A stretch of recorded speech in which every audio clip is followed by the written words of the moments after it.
안녕하세요. 제임스입니다. 1월 28일 목요일입니다. 1월의 거래일을 하루 남겨두고 있는데요. 어제의 미장 하락으로 인해서 우리나라 시장도 어느 정도 조정이 나왔고 종목별로는 큰 하락이 나온 종목도 꽤 많습니다.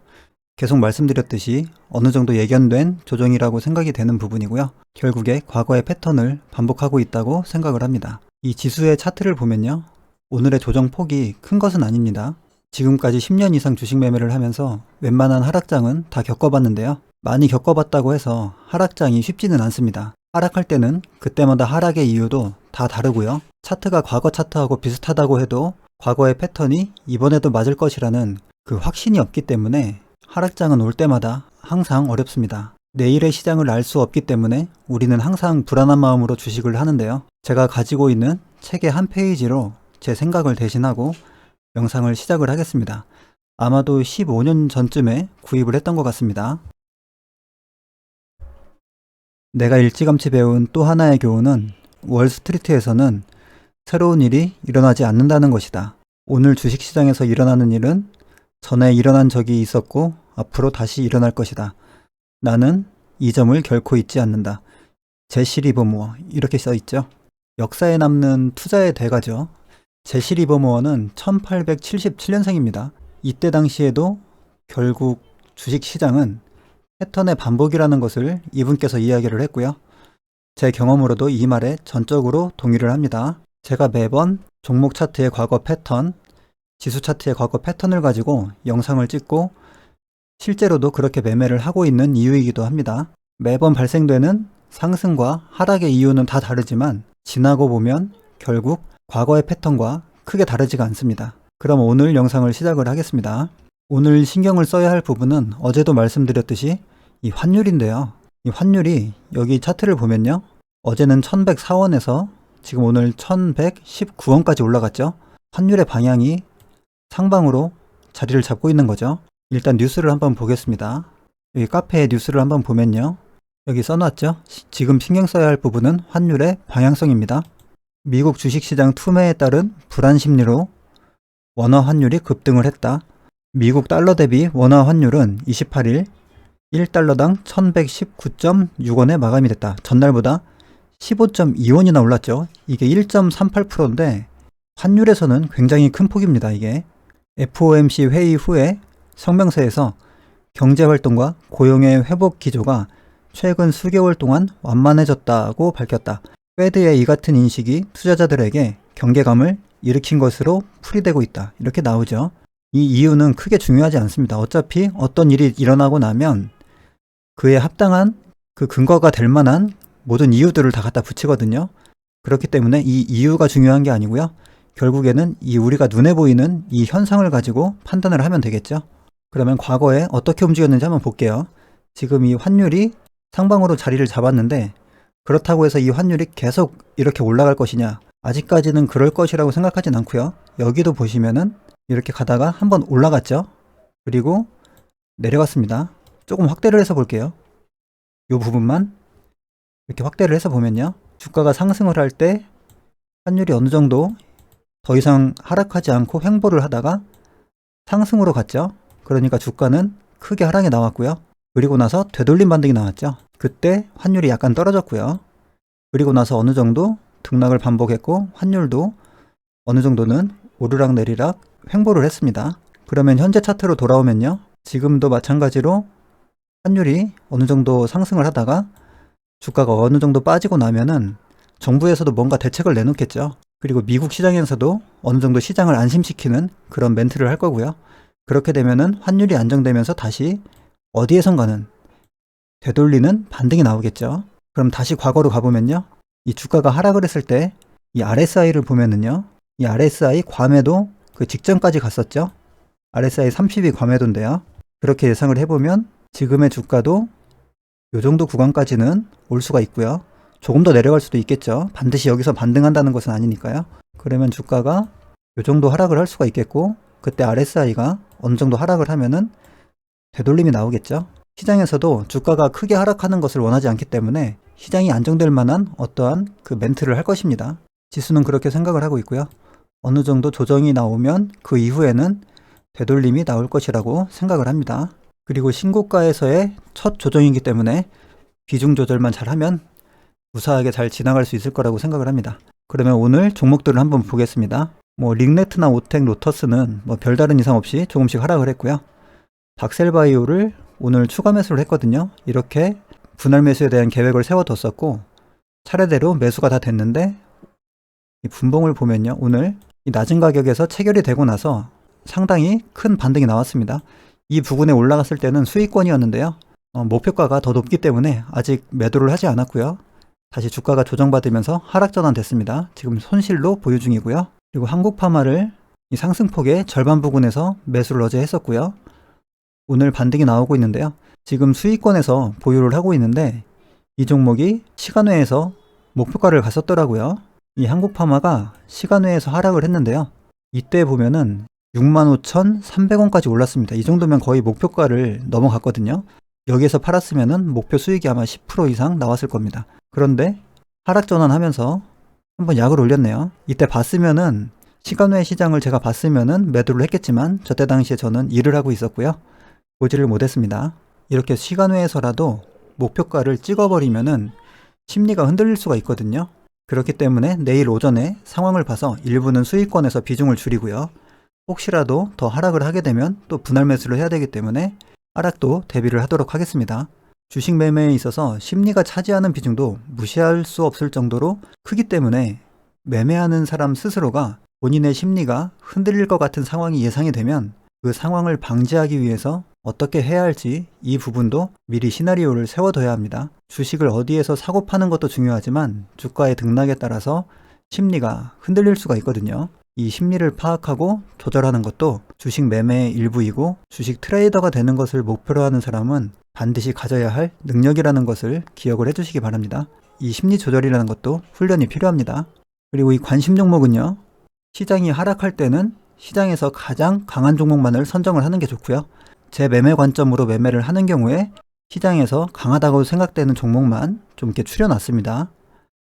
우선 먼저 봐야 할 종목은 세트랙아이고요. 거래대금이 굉장히 강했고요. 거래량이 없이 지금 조정을 받고 있습니다. 시장의 하락 때문에 어쩔 수 없이 내려오는 것으로 보이고요. 이렇게 조정을 받을 때 이 절반 부근에 0.5 부근에 오게 된다면 진입을 하도록 하겠습니다. 그리고 NX가 있고요. 오늘도 강한 모습을 보여줬죠. 장중에 5%까지 상승을 했다가 내려왔고요. 이 종목도 피보나치를 이렇게 그려보면 여기가 절반 부근이 있죠. 0.5. 시장에서 강한 종목이라고 생각이 되기 때문에 아마도 0.5까지 오기 전에 한번 반등이 나올 것으로 생각이 되고요. 강한 종목일 경우에는 약간 위에서부터 내려서 하락을 하더라도 0.5의 평단가를 맞출 수 있도록 분할 매수 계획을 세워서 이렇게 매수를 해보도록 하겠습니다. 그리고 키이스트가 있고요. 키이스트를 좋게 보는 이유는 여기 들어온 수급 때문이죠. 이렇게 보면 이 부분이 0.5 부근이고요. 아직까지 수급은 크게 변한 게 없습니다. 시장 조정과 함께 하락을 한다면 매수를 해볼 생각이고요.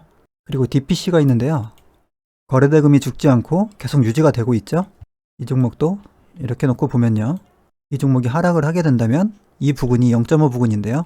지금 가격에서 하락을 한다면 몇 프로 정도 빠져야 되는지 한번 보겠습니다. 여기에서 보면 대략 13% 정도 하락하면 이 0.5 부근에 오는데요. 시장이 조금만 안 좋으면 올 수도 있겠죠. 강한 종목이기 때문에 이 종목도 마찬가지로 약간 위에서부터 분할 매수 개념으로 접근을 할 생각입니다. 이 위에 있는 네 종목이 제가 생각하는 가장 강한 종목이고요. 그 두 번째로 강한 종목들을 이곳에다 놨는데요. 동방이고요. 동방은 여기에서 횡보를 오래 했습니다. 그렇기 때문에 이 0.5보다는 좀 더 낮은 위치까지 기다리는 게 좋을 것 같고요. 미래생명자원은 어제 말씀드렸듯이 이 상승폭의 낮은 구간을 이용해서 진입을 할 생각인데 오늘도 다른 종목들에 비해서 하락폭이 적죠. 1%밖에 빠지지 않았고 쿠팡 관련주 중에서 다른 종목들은 3%, 4% 이상 이렇게 하락을 했습니다. 상대적으로 크게 오른 것이 없기 때문에 하락도 크게 하지 않는 거죠. 그만큼 내려올 경우에는 이 하방의 지지라인이 강하다고 생각을 하고요. 그리고 명신산업이 있는데요. 이 종목은 이렇게 보면요. 여기에서 한번 매매가 되었죠. 이 0.5 부근에서. 그러면 이 종목이 하락을 할 때에는 최소한도 이 382 이하 구간에서 분할로 진입을 하는 게 좋을 것 같고요. 이 종목이 테슬라 관련주이기 때문에 재료는 나름대로 괜찮다고 생각이 되고 거래대금이 꽤 강했죠. 이미 한번 매매가 된 종목이기 때문에 같은 자리에서는 매매를 하지 않고요. 더 낮은 구간에서 크게 하락이 올 때 진입을 하도록 하겠습니다. 그리고 센트럴 모텍이 있죠. 거래대금이 3천억, 4천억씩 나왔었고요. 이 종목의 특징을 보면은 상승하고 깊게 하락하고요. 상승하고 깊게 하락을 합니다. 그렇기 때문에 이 종목도 좀 깊은 하락을 기다려서 진입을 할 생각입니다. 대부분 아직까지 타점과 좀 거리가 있기 때문에 시장이 크게 조정이 나올 때 매수를 할 생각이고요. 그 전까지는 보유 종목의 분할 매수를 계획을 하고 있습니다. 가지고 있는 종목의 대응이 가장 첫 번째죠. 그리고 강한 종목에 신규 매수를 해야 되고요. 에이테크 솔루션 이 17,400원 부근이 이 0.5 부근인데 마찬가지로 위에서 좀 오랫동안 머물렀습니다. 그렇기 때문에 이런 종목은 만약에 이 시기에 왔다면은 위에서부터 잡았겠지만 지금 온다면은 절반 부근 이 이하로 이렇게 진입을 할 생각입니다. 여기 있는 종목이 두 번째로 강하다고 생각되는 종목이고요. 이 아래에 있는 종목은 계좌의 상황에 따라서 그리고 차트의 위치에 따라서 진입을 할지 말지 결정을 할 텐데요. 아마도 이 위에 있는 종목들 위주로 매매를 할 것 같습니다. 그리고 오늘 관심 종목에 추가할 만한 종목을 한번 보도록 하겠습니다. 여기 신라섬유가 있고요. 이 신라섬유는 상승의 뉴스는 특별하게 나오지 않았는데요. 이 차트의 모습이 괜찮거든요. 이렇게 보면요. 이 박스권의 움직임이고요. 박스권의 움직임은 매매가 생각보다 좀 단순합니다. 이렇게 상승하면 하락이 오고요. 상승하면 하락이 오고 이제 상승이 나왔으니까 앞으로의 모습을 보고요. 하락해서 박스권의 하단에 올 때 진입을 해보도록 하겠습니다. 오스템 임플란트가 또 크게 상승을 했고요. 이 종목이 뉴스가 있는데요. 오스템 임플란트는 지난해에 이어 올해에도 실적 증가세를 이어나간 것이 주가 상승의 원인으로 분석이 된다. 이렇게 나오고요. 4분기 영업이익이 472억 원으로 전년 동기 대비 300% 이상 급증을 했습니다. 시장의 컨센서스가 178억이었는데 472억이 나온 거죠. 순이익이 1300% 이상 증가를 했다고 합니다. 여기 보면은 이 예상치가 178억이죠. 근데 이게 400억 이상 나온 겁니다.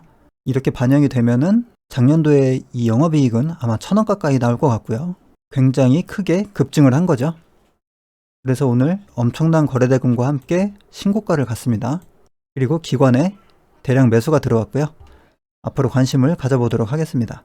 그리고 상하 프론테크가 수급이 굉장히 좋게 오늘 상승을 하고 있고요. 거래대금도 신고 거래대금이 나왔죠. 오늘 관심 가질 만한 테마 종목은 이 정도가 되고요. 그리고 수급 관심 종목도 좀 몇 종목 추려놨거든요.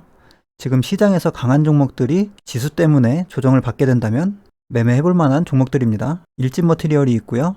지금 기관이 언제부턴가 쉬지도 않고 사고 있습니다. 여기 보면 12월 거의 중순부터 쉬지 않고 계속 사고 있거든요.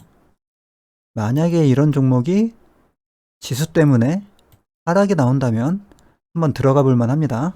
그리고 또 강한 종목 효성 첨단 소재가 있고요. 이 종목도 지금 굉장히 강하게 상승을 하고 있습니다. 그리고 빅히트가 있고요. 기관에서 지금 쓸어 담고 있죠. 연기금에서 특히 많이 사고 있고요. 상승 추세가 굉장히 강합니다. 지켜보고 있다가 지수 때문에 어쩔 수 없이 얘가 내려오면 그때 진입을 해볼 생각입니다. 그리고 네이버도 마찬가지고요. 오늘도 양매수가 들어왔습니다. 그리고 나서 이게 한화 에어로스페이스도 있고요. 최근에 강하게 수급이 들어왔고 지금 이미 조정을 하고 있는데 좀 낮은 위치까지 조정이 오면 분할 매수로 진입을 해볼 생각입니다. 그리고 최근에 수급이 좋았던 전기차 관련주들이 이쪽 부분에 있습니다. 에코프로가 있고요. 수급이 굉장히 좋죠. 이렇게 보면은 기관 쪽에서 계속 매수를 하고 있고요. 여기 에코프로 BM도 있습니다. 이 에코프로 BM의 대주주가 최대 주주가 에코프로고요. 이 에코프로에 대한 뉴스는 여기 있으니까요. 한번 보시기 바랍니다. 그리고 MC넥스가 있고요. MC넥스에 관련된 뉴스도 얼마 전에 한번 설명을 드렸었죠. 상승 추세가 강하고 수급도 괜찮고요. 전기차나 자율주행 차에 카메라가 들어간다고 합니다. 그래서 실적 증가세가 이어지고 수급이 들어오고 있습니다. 이렇게 놓고 절반 부근 수급이 좋은 종목은 절반 부근 그 위에서부터 진입을 할 생각입니다. 중요한 건 종목이 왔을 때 계좌에 여유 자금이 있어야겠죠. 저도 지금 이 보유 종목에 대한 대응을 해야 되고요. 관심 종목에 뽑아놓은 이 종목들이 온다면 이 종목도 매수를 해야겠죠. 그 이후에 여유가 될 때 다른 종목을 매수하는 거지 종목이 내려온다고 이것저것 다 사다가는 계좌에 대응이 안 됩니다. 가장 중요한 게 비중 조절하고 계좌 관리고요. 마지막으로 이 문구를 보여드리면서 오늘 영상을 마무리하도록 하겠습니다. 감사합니다.